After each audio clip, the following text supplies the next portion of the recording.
आज आपण आता काकडीची कोशिंबीर करूया। ही काकडी अशी मी कोसते आणि ही कोसून झालेली आहे। आता ही अशी पिळून घ्यायची, सगळं त्यातलं पाणी काढायचं आहे। या पाण्यामध्ये मीठ घालून पिलं तरी चांगलं असतं, कारण हे पाणी शरीराला थंड असतं। आता ह्याच्यामध्ये मी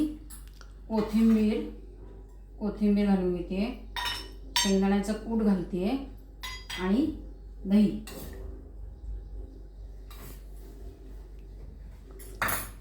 त्यातच मीठ घालून घेते चवीप्रमाणे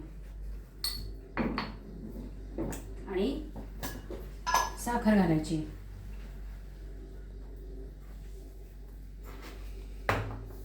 आता ह्याला फोडणी करून घ्यायची। तेल गरम झालेले, गॅस बंद केला मी। आता त्याला जिऱ्याची फोडणी घालायची, मोहरी नाही घालायची। जिरे, हिंग चांगला भरपूर घालायचा आणि थोडीशी हळद। आता ही फोडणी आपण ह्याच्यामध्ये घालून घ्यायची।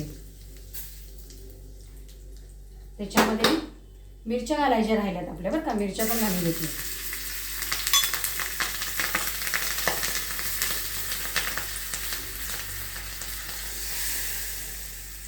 मस्त हिंगाचा वास येतोय, छान। हिंग त्याला भरपूरच घालायचा असतो जरा।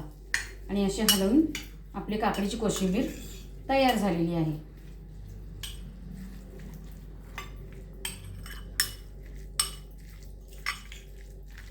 मस्त खमंग आणि चमचमीत। जर दही नसलं तर लिंबू घाला, लिंबू पिळलं अर्धा तरी चालतं। काकडीची कोशिंबीर तयार।